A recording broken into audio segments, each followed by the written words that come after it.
Tonight, the Middle East war spreads to the Mediterranean. Bombs dropped on a British army base and in Beirut. 3 American soldiers killed. Iran declares it won't negotiate. Fears for our fuel reserves, plus more security on the Gold Coast, where Iran plays in hours. A Trump to travel to the Gold Coast. The president's thoughts on his deal with a bankrupt. The kind Aussies who paid for a stranger's wedding see the moment the Queenslander found out. And concerns 2 of the Broncos' best are out of the season opener for our premiers. Live across Queensland, this is 7 News with Max Futcher and Katrina Blowers. Good evening. More countries are being drawn into the Middle East war as Iran declares it will not negotiate despite Donald Trump vowing to destroy the regime. Explosions have rocked a British base on Cyprus, and there are evacuations in Lebanon, with Israel bombing Beirut after Hezbollah joined the bloodshed. Iran has fired more missiles and drones, hitting airports and an oil tanker and triggering more travel chaos. Thousands of Australians remain stranded in the region. Chief reporter Chris Reason begins our coverage.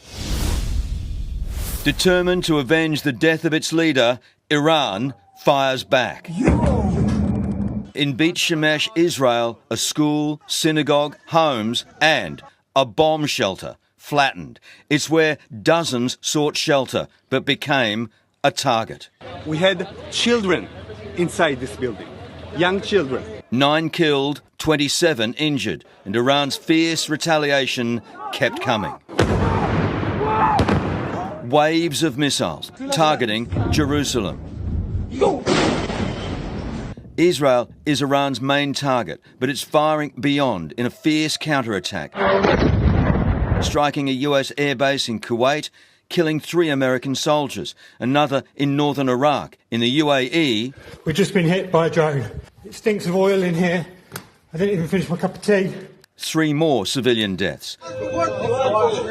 Oman also targeted. Its commercial port and an oil tanker off its coast hit. Last week, the Omanis had been brokering a peace deal for Iran. Defending ourselves, and we have every right, every legitimate right to defend ourselves. What the United States is doing is an act of aggression. On state TV, showing off their arsenal of drones and rocket launchers, an underground tunnel adorned by flags and images of the late Supreme Leader. This Iranian missile fired into Tel Aviv,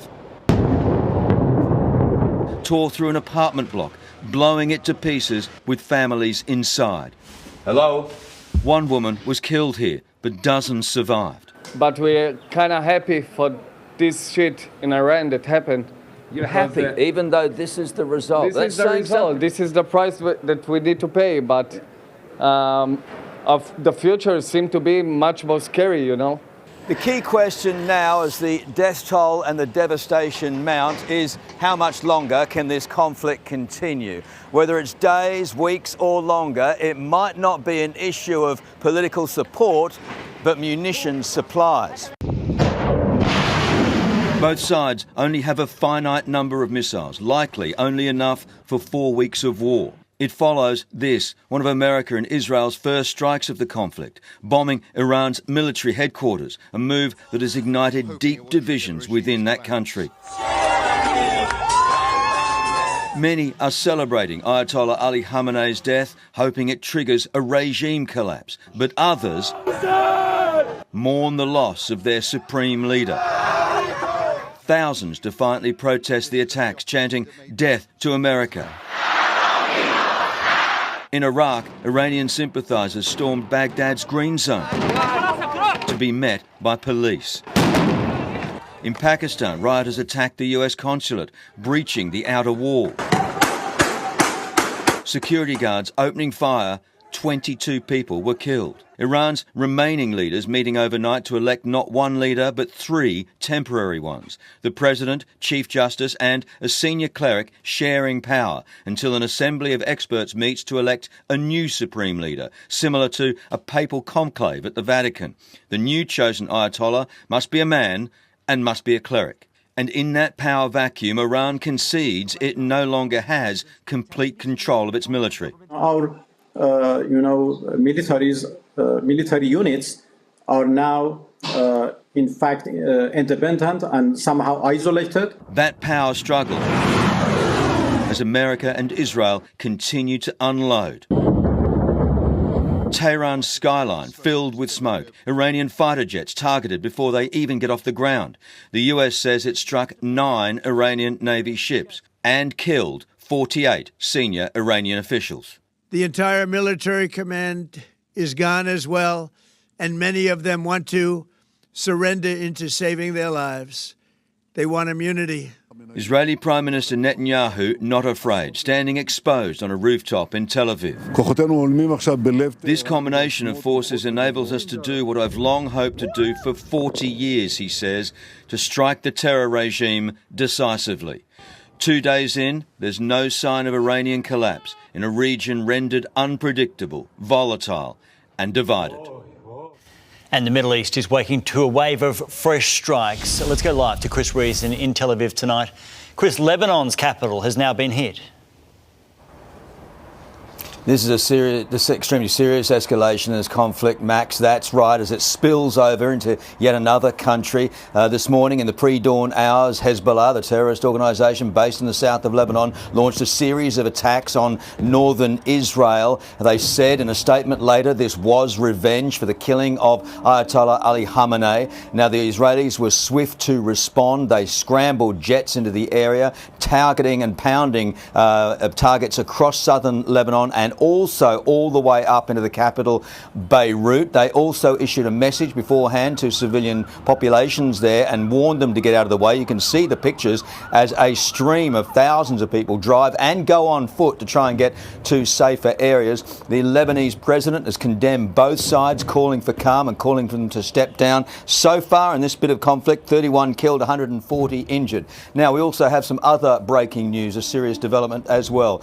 Video coming in, and we're still getting it confirmed, but it looks as though it's at least being confirmed as geolocated. It's happening in Kuwait. You can see it there. We believe that's an American F-15 Strike Eagle fighter jet. It's been hit and it's going down. The plane lands safely, believe it or not. The pilot and his weapons analyst both got out of the plane, parachuted out of the plane. They were collected and put into the back of a vehicle. Now, it happened in Kuwait, and the belief is that this was a Patriot missile system that locked onto that plane and brought it down. An American Patriot system taking down an American plane. But who fired it? We're not sure. We think it's the Kuwaitis at this stage. We're waiting for official American comment, but not what the Allied forces had wanted to see happen at this hour. Katrina? Yeah, certainly not. Chris Reason there live for us in Tel Aviv. Now let's go to Rob Scott in Washington, D.C. And Rob, the world's being warned this could run not for days, but weeks.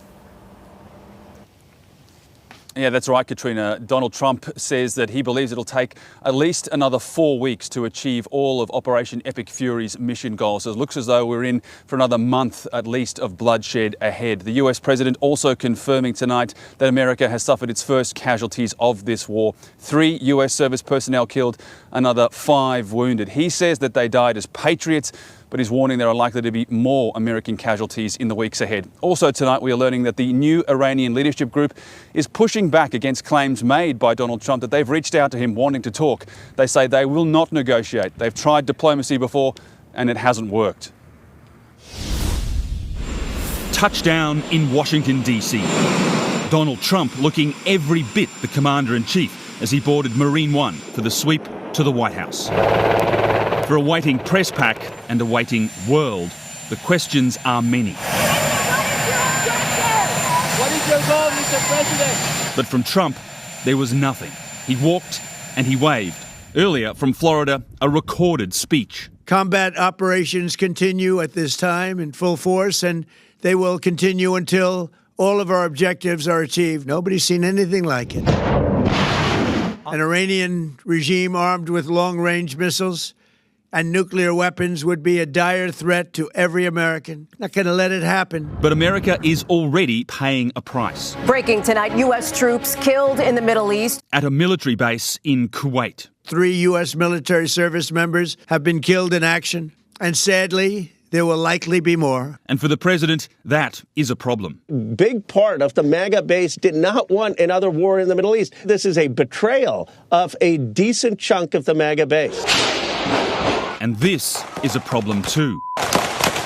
In Austin, Texas overnight, somebody advising there's an active shooter. 2 dead, 14 injured after a gunman went wild in a downtown bar. The 53-year-old was reportedly wearing a shirt coloured in the Iranian flag. The message on his sweater, property of Allah. There were indicators that indicate potential nexus to terrorism. Americans have learnt these lessons before as Democrats push for a vote this week to throttle the president's wartime powers. I think the president has started a war of choice. There was no imminent threat to the United States. But from Republicans, the president is annihilating evil. The mothership of terrorism is sinking. The captain is dead. For now, Donald Trump appears more focused on the bombing than on talking, suggesting that this conflict could go on for 4 weeks, and again saying it'll last as long as is necessary to secure America's safety. To the Iranian regime, there was this. Lay down your arms and receive full immunity or face certain death. Won't be pretty. And to the Iranian people, this. I made a promise to you, and I fulfilled that promise. The rest will be up to you. In Washington, D.C., Rob Scott, 7 News. Well, Ben Downey is in London tonight. Ben, Britain's been dragged into this fight as well. Max, it is now firmly in frame after an Iranian Shahed drone struck a British RAF base in Cyprus, one of the nation's key military outposts in the eastern Mediterranean. Now, Britain has just confirmed in some breaking news that there were no casualties and there was limited damage, but it is evacuating non-essential personnel from that British base. Now, Britain's Prime Minister Keir Starmer has said he will grant permission to the United States to use British military bases for what he says will be defensive strikes against Iranian missile sites. We have taken the decision to accept this request to prevent Iran firing missiles across the region, killing innocent civilians, putting British lives at risk, and hitting countries that have not been involved. This marks the first attack on a British base in 40 years, raising concerns that Britain will be further dragged into this war. Max? Ben Downey in London. The Prime Minister admits help for the more than 100,000 Australians in the Middle East is limited. With airspaces shut as missiles rain down from the skies, it's an anxious wait for the stranded. Al Minhad Air Base near Dubai, Australia's operational headquarters in the Middle East. Home to 100 military personnel not involved in the airstrikes but living beneath the constant crossfire in a region on the brink of war. All of those serving men and women are accounted for and right now are safe. As life for thousands of Australian expats and holidaymakers swirls with uncertainty. It's just surreal, really surreal. 137 missiles and 209 drones have lit up the Emirates skyline, most intercepted, one exploding near Dubai's luxury Fairmont Hotel. We heard 4 huge booms and the windows really shook in the apartment. We have about 115,000 people in the region. And thousands of them want to come home, but with the airspace closed indefinitely, can't. The fastest way we can try to get people home is if commercial flights recommence. Government sources say discussions are underway with the airlines to put on additional flights once the airspace does reopen. But with hostilities increasing, no one knows when that will be. The Department of Foreign Affairs has opened a 24-hour crisis centre in Canberra, asking all Australians wanting to leave the region to register online or over the phone. Our first priority is the safety of Australians in the region. But our ability to provide consular assistance in Iran is extremely limited. And so are the options for thousands of Australians desperate to fly home. Mark Riley, 7 News. The conflict may seem a world away, but the consequences here at home could be dire. Our fuel stockpile is well below the international standard, and as Australia stares down the threat of choked supply, oil prices have already spiked. ablaze in the most sensitive and now most dangerous oil corridor on Earth. A Palau-flagged oil tanker burns in the Strait of Hormuz, the channel off Iran's south coast that feeds 1/5 of the world's exported oil and gas. We're in real trouble. One Nation's Barnaby Joyce on the decades-long decline in Australian refining that leaves the country highly reliant on imported oil. But we've got the same old policy, cross those fingers, everything will be fine. We are completely unprepared for this. The International Energy Agency mandates members stockpile at least 90 days of oil supply for emergencies. Where are we? 34 days in relation to diesel, 32 days in relation to jet fuel, and 36 days in relation to petrol. And Chris Bowen says that's the highest it's been for 15 years. Is this a dangerous moment? Yes, a very dangerous moment, because we don't know how this will escalate. Ian Dunlop spent more than 3 decades as a global oil industry executive. He says if the current crisis drags on for weeks, petrol queues will just be the start of our problems. Commercial supplies get slowed down, supplies to supermarkets get reduced, critical issues like hospital supplies and so on could be affected. All of which would stoke Australia's inflation problem. It's an economic storm that might still miss us, though oil prices are already climbing. Brent crude now 13% above last week's low as the Iran fight chokes Middle Eastern supplies. Tim Lester, 7 News. With the situation changing by the hour, it's not clear just how long travellers will be stranded. What is certain, Australians caught up in the chaos now face expensive backup plans as many insurance companies run for cover. An airport parking lot. On such a scale, only a seismic world event could make it happen. Missiles fly in the Middle East, but the region's planes are grounded. Ben Cliff was booked with Qatar tonight to return to England. We're meant to be going on pre-season tour on Saturday to Abu Dhabi as well. So we're like, well, that's probably not going to happen. And then it's just like, how are we going to get home? Abu Dhabi might be off the cards, but he has friends there. It's just surreal that they're in hotels that we've been in and they're playing at grounds we've been in and they're just, taking shelter, really. We've got a go bag right at our hotel front door with passports, wallets, credit cards, a change of clothes. The 3 affected airlines are going day by day. Next update is from Etihad, 10 p.m. Australian Eastern Daylight Saving Time. Emirates an hour later tonight. Qatar just extended its airspace closure until at least tomorrow. If the regime is intent on doing harm to the Persian airlines, then this could take a long time. As frustrating as it is for the airlines to have these planes grounded here, Australia is a pretty safe place for them to sit and wait it out. But it's not cheap.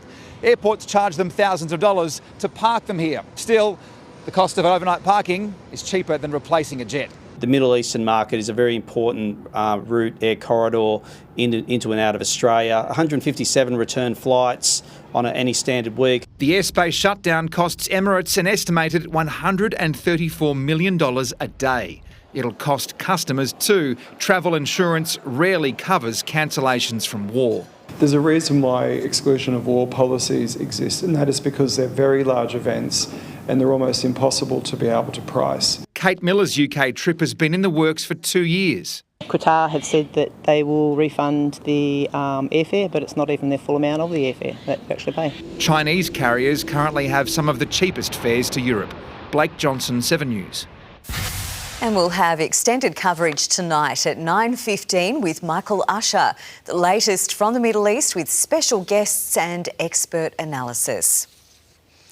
Queensland Police are closely watching Seabus Stadium, where the Iranian women's football team begins their Asian Cup campaign. Amanda Abate is on the Gold Coast. Amanda, the game is going ahead as planned. Well, Katrina, it is. Additional police and security are here tonight as thousands of fans arrive to see Iran take on South Korea in about 45 minutes' time. The Iranian team had challenges just getting to Australia as protests intensified. 2 players withdrew from competition. They're also banned from speaking about the Iranian regime. But from a policing point of view, despite global tensions, authorities say there is no reason the game here should not go ahead. We have no intelligence to suggest that there is any particular threats for the football match in particular, but we'll take all precautions to make sure that we keep our members and also the community safe.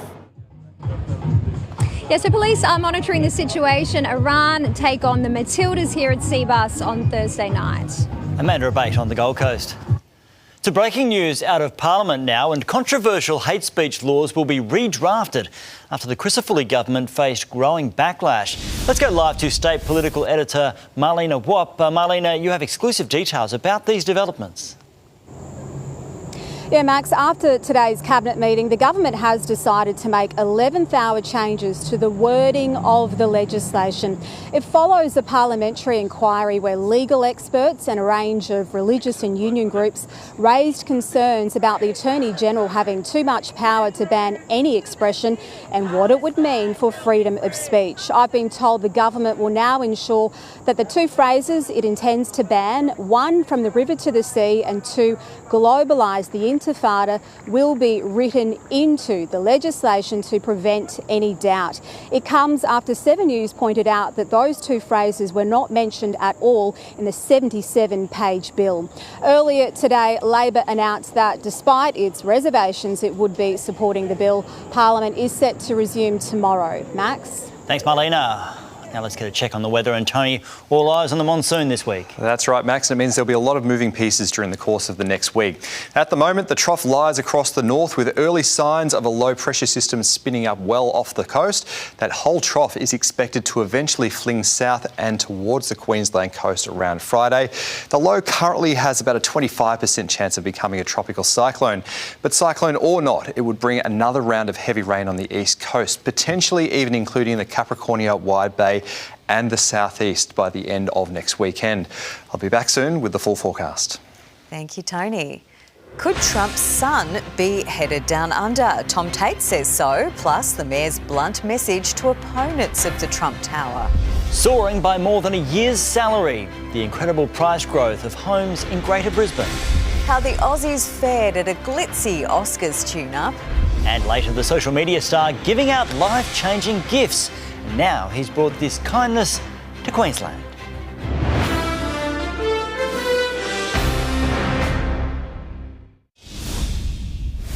The Gold Coast may have landed a Trump visit, not by the president, but his son.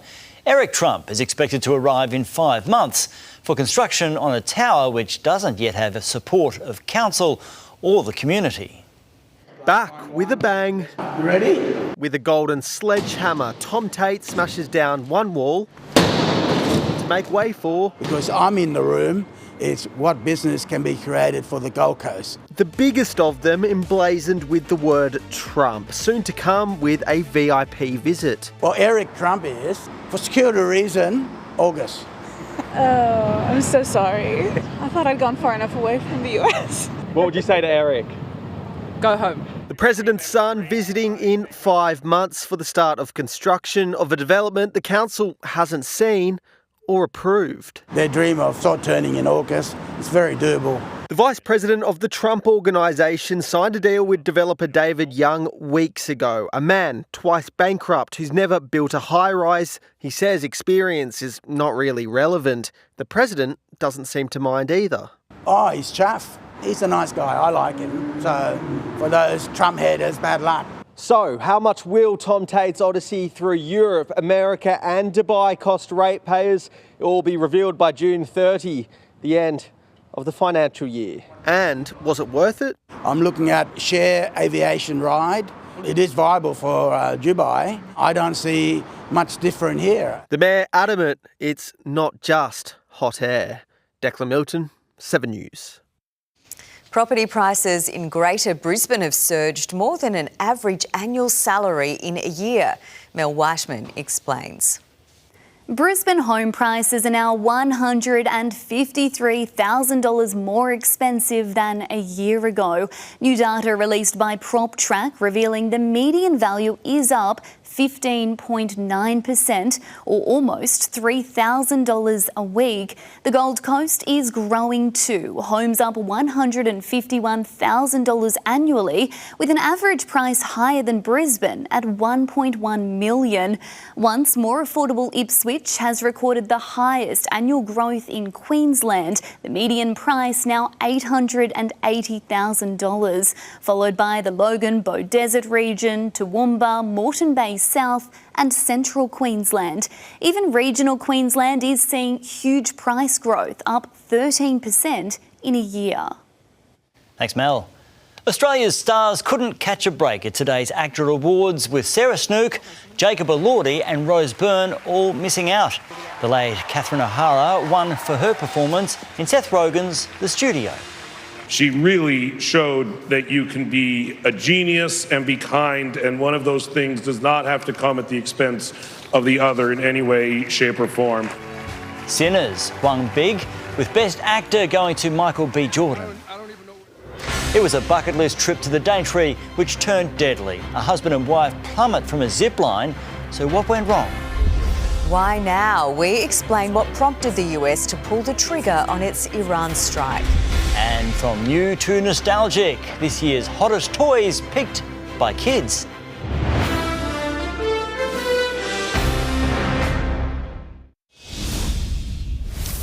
The conflict in the Middle East is expanding tonight, with more missiles launched at targets from both sides. And we're learning more details about why the US and Israel moved to strike now. Here's foreign editor Hugh Whitfeld. American and Israeli intelligence had been watching Iran's supreme leader for months.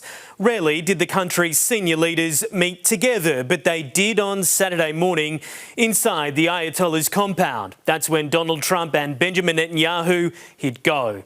Iran's leaders were spread across 3 separate buildings. The unexpected daylight strike clinical and effective. The US and Israel have continued to pound Iranian targets, the US unleashing an extraordinary amount of firepower, including Tomahawk missiles, rocket systems using fighter jets and stealth bombers, and for the first time, suicide or kamikaze drones too.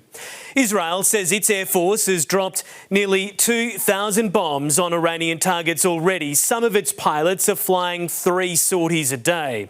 Iran's response has been largely limited to the region for now. It's launched at least 541 drones at the UAE alone, 165 ballistic missiles. Most have been shot down, but not all. The US has permanent bases across the Middle East. Most have come under Iranian attack, and Tehran is reaching further afield, attacking a UK Air Force base in Cyprus too. Britain is now allowing the US to use its bases in Diego Garcia and Gloucestershire as well. This conflict expanding. Thank you, Hugh. An inquest has begun into a zipline failure that killed a tourist and seriously injured his wife at Cape Tribulation. Shannon Sanderson told a coroner of the final moments flying through the trees before her husband fell to his death. Dean Sanderson was a father of 3 on the bucket list trip to the Daintree when a zipline adventure turned to deadly freefall. It was 2019 at Jungle Surfing Canopy Tours. The Adelaide man and his wife Shannon had harnesses attached together, 86 metres between platforms, 25 metres above ground. The widow told an inquest, "We were going quite fast, then there was quite a sudden drop. I remember screaming, and I think Dean said to me, 'Oh, they're probably just playing around with us.' Other tourists heard an almighty crack, the platform shaking." Shannon's next memory, on the forest floor after plunging from the treetops. She was seriously injured. Her husband was dead, despite Stephen Patterson's attempts to resuscitate him.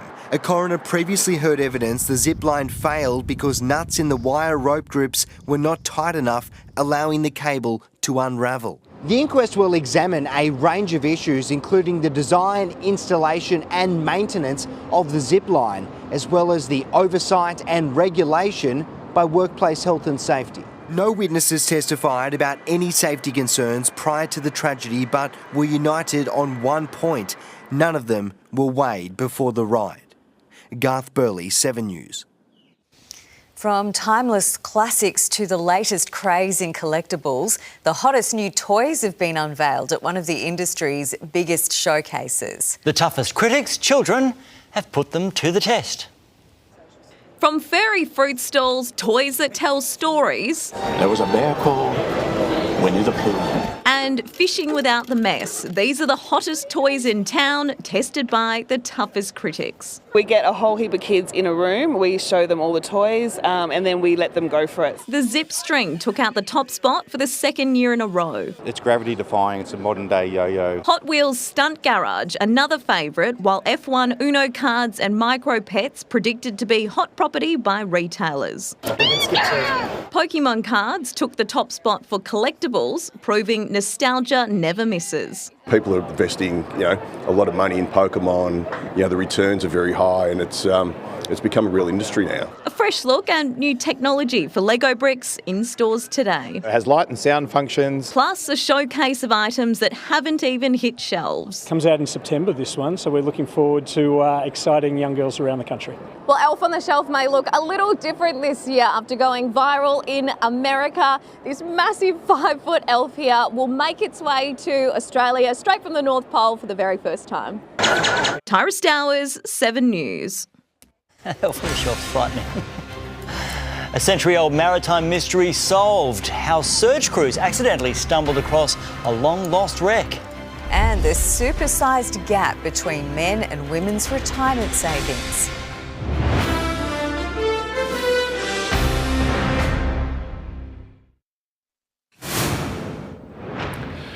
Hello. The volatility in the Middle East spread to global markets today. The ASX falling sharply in early trading before clawing back its losses. There were definitely winners and losers, though. The travel sector in particular got hammered. Energy stocks, though, soared along with the oil price, so expect to pay more for fuel in the coming weeks. Gold again seen as the safe place for investors, while defence stocks also lifted. The likes of Drone Shield and Austal seeing solid jumps. Now, as far as the RBA goes, some economists say if this conflict persists, it may compel the central bank to hold fire on interest rate hikes for the time being. So the ASX 200 finished where it started by the close. Banks and tech stocks were the biggest drag today. The Aussie dollar is weaker, buying just under 71 US cents. Thanks, Tim. Women are falling behind men when it comes to their super balances. Research by the Australian Retirement Trust found women are retiring with an average of $50,000 less than men. What you retire with is directly linked to how much you earn during your working life. And women are in those types of professions like health and education that are paid less than, say, male-dominated workforces like construction and finance. Around half of the people surveyed felt they won't have enough for retirement. A 150-year maritime mystery has been solved with the discovery of a shipwreck off the coast of Victoria. It ends a 20-year search, but the team of shipwreck detectives say the holy grail of lost vessels is still out there. 30 kilometres off Gippsland. 60 metres down, the iron bow, the funnels, the propeller. To dive a wreck for the first time is amazing. To be the very first team on the wreck is mind-blowing, yeah. One of the first iron steamers in 1877, the City of Hobart left Newcastle transporting coal to Melbourne. Off sea spray, its propeller shaft snapped, piercing the hull, and it sank. Mark Ryan's divers began searching for the wreck in 2007. Mission after mission, unsuccessful and frustrating. It clearly wasn't there. We knew we were close. But recently, a wind farm survey ship detected this just outside Mark's search zone. You just literally stumbled on it. We literally stumbled on it. So Mark's team searched that site. Jubilation. Man, we've done it. We've got the City of Hobart. Such an amazing feeling. We'd been looking for this wreck for nearly 20 years. The holy grail of shipwrecks out of Melbourne is definitely the Madagascar. In 1853, carrying Victorian gold now worth $500 million, it vanished. Among the rumours, it sank off King Island. That would be the find of the century. Nick McCallum, 7 News. Sport time now. Steve, a boost for the Broncos ahead of their season opener. Yeah, a star Panther who's got a few problems, but Brisbane, they've got their dramas as well. Hello, everyone. Coming up, an injury cloud hangs over the halves. We'll hear from them after the break. Plus, rival codes unite. The Suns and Titans coaches team up in a bid to break the coast's sporting curse.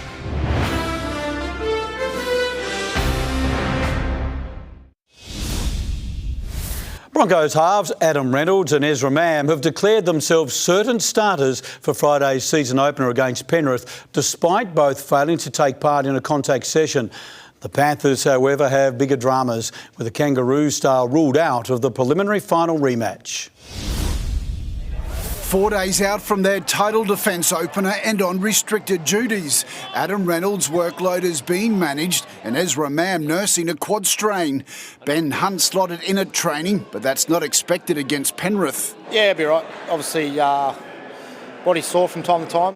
Feeling a lot fitter and, ready to go. With Reynolds' retirement plans and Payne Haas's future now out of the headlines, the skipper wants one more story killed off.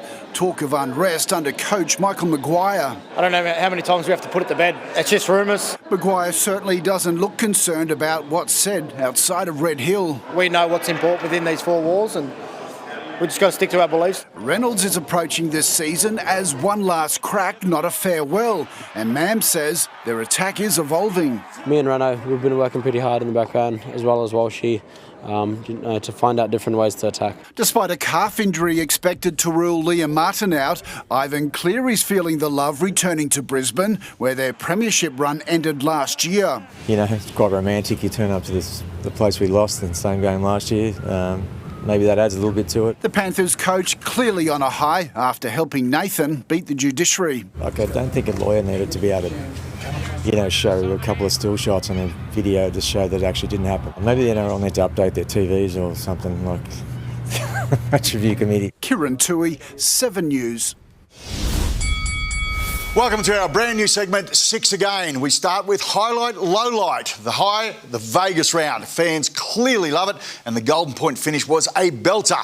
The low, the drop in standard of the Super League curtain raiser. How did the Bronx lose to Hull KR?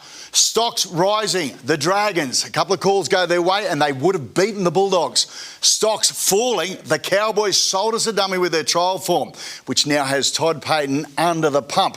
He desperately needs some wins back home to keep the Wolves at bay. Hot or not, Carlin Ponga just edges out Stephen Crichton. He carried the Knights. Not is Jake Clifford with a couple of crucial kicks, but I do hope the Cowboys stick by him. Now, Gilly and I are ranking the best Queensland player this season. Carlin Ponga was the star in Vegas. We'll update round 1 next Monday. My bold prediction, Josh Hannay to mastermind a win over his old Sharkies in his first match in charge of the Titans. And for more tips from Gilly and I, head to the 7 News Facebook or YouTube pages. OK, thanks for that, Webby. Gold Coast Suns coach Damien Hardwick says collaboration, not competition, is key to sporting success on the glitter strip. He's told 7 News he's going to work closely with Titans coach Josh Hannay as both clubs chase big seasons. Game week. Round 1. I've got to run. And even the coach is up and about. I think the last couple of weeks coming into the season proper, everyone, including the coach, gets a little bit edgy, a little bit nervous. But Hardwick isn't just shaping the Suns, he's building bridges, reaching across codes to the Titans, a united push for sporting success on the coast. We can learn from each other, we can grow with each other, and it's really important that we get that relationship stronger, make a formidable partnership. The buy-in is mutual. He's a legend, so why wouldn't I, as a young coach, want to sit down and spend some time with that guy. Creating a Gold Coast dynasty together from scratch to rid the region's reputation as a sporting cemetery. And I'd like to think they've got a lot to offer us as well from a kicking and catching point of view. The city of Gold Coast, to me, is craving out for professional sports that are successful. Suns, Titans, I'm all in. Since the 3-time premiership coach left Richmond to take the reins in 2024, the Suns have surged. His philosophy is simple. Set the bar high and ask people to deliver on that. What are your non-negotiables?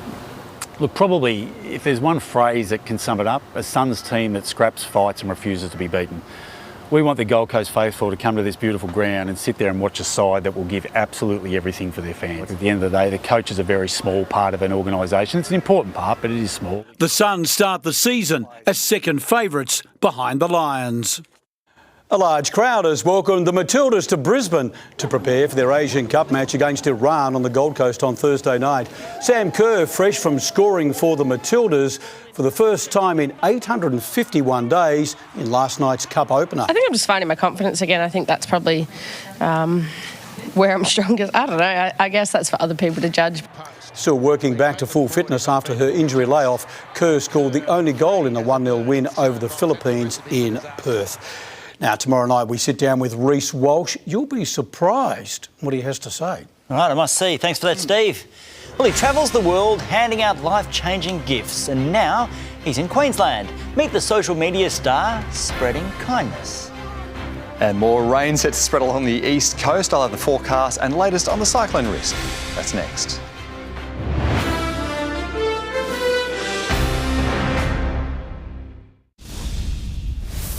A modern-day miracle worker with millions of followers has done what the nation's health system couldn't. Sam Wiedenhofer uses the power of social media to fund life-saving treatment, and we were there as he brought his kindness campaign to Queensland.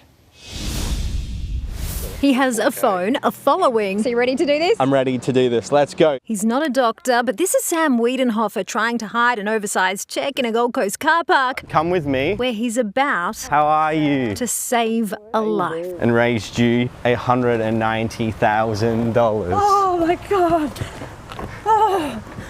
Wow, Sam. If you're one of Sam's 15 million followers, you may recognise Holly. Oh, Sam. You know who I am? I do. When he surprised her at the supermarket. Diagnosed with cancer six weeks ago. She has 3 kids and stage 4 cancer. This is enough money for life-saving treatment overseas. I've got the journey. And for the bride-to-be. For donating your wedding rings, for venues, for flowers. We're going to try and pull off a wedding for you and it won't cost you a cent. You're amazing. Sam uses the power of social media so he can travel the world and make it better. He's beyond amazing.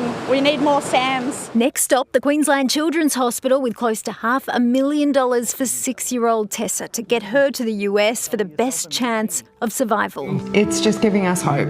I'd lost hope. And after we brought you the story of little Goldie last week, Sam made time for one more surprise visit as she fights one of the world's rarest cancers. We're going to also share this to 15 million people. To get her all the way to Singapore for specialised proton treatment not available here. Thanks to the community for helping push this. It's not just one person, it's been everybody. I can't believe I do this for a living. I can't believe this is my job. For a young man once bullied for the way he spoke, it's a calling. Kindness wins, it really does. And the world is answering. Amanda Abate, 7 News. We do need more Sams. Now here's Tony Auden to answer all our questions about the weather. Thank you, Max. Hello again, everyone. We have a big week of wet and windy weather ahead. That's as the far west are just coming off record rain leading to this scene in Birdsville today as the Diamantina River continues to rise. Zooming out, you can see that floodwater lapping the edge of town with a lot more still to come from central Queensland. And here we can see the scale of that flooding. Moderate to major flooding expected for the Diamantina and Georgina in the far west there. We've also seen a major flood peak in the Herbert River at Halifax near Ingham after recent heavy rain in the past day. Now onto the satellite. Storm warnings remain current near Birdsville this afternoon and this evening, while the rain on the east coast is contracting north as this monsoon trough strengthens, and we're starting to see a low spin up about 700 k's off the coast. Tomorrow, the monsoon stays slow moving, but it is expected to move south and likely cross the Queensland coast around Friday, bringing plenty of rain with it. As that happens, we currently have a moderate chance that the low could spin up into a tropical cyclone. Either way, there's potential for heavy rain extending down along the Queensland coast towards the weekend, possibly even reaching the southeast by about Sunday. Now, onto the current forecast across the nation tomorrow. Rain on the way for Sydney and Canberra, some early drizzle, 20 degrees in Melbourne. In the tropics tomorrow, still a few showers around Mackay and the Whitsundays, but should ease back a little bit around Townsville and Cairns. Keep an eye on warnings later in the week as that monsoon closes in. Rain should start picking up from about late Thursday. Over southern districts, staying quiet on the precipitation front, an isolated shower from Bundaberg to Gympie, but watch for that potential heavy rain on the weekend. In the southeast, less shower activity than today, a possible spring sprinkle for the Sunshine Coast and maybe Redcliffe, a few sunny breaks too. In Brisbane, a partly cloudy Tuesday, 20 up to 29 degrees. There'll be a total lunar eclipse in the eastern sky, peaking from 9 p.m. Hopefully a few gaps in the clouds if you're keen to watch that one. Looking ahead, not much change on Wednesday and Thursday before a bump in that shower activity on Friday. Similar conditions in Ipswich, showers picking up on Friday, should ease back for most of Saturday for the start of the weekend, a top of 31 degrees. Gold Coasters, showers peaking Friday, easing Saturday, then that chance of heavier rain from late Sunday into Monday, depending on what that monsoon does.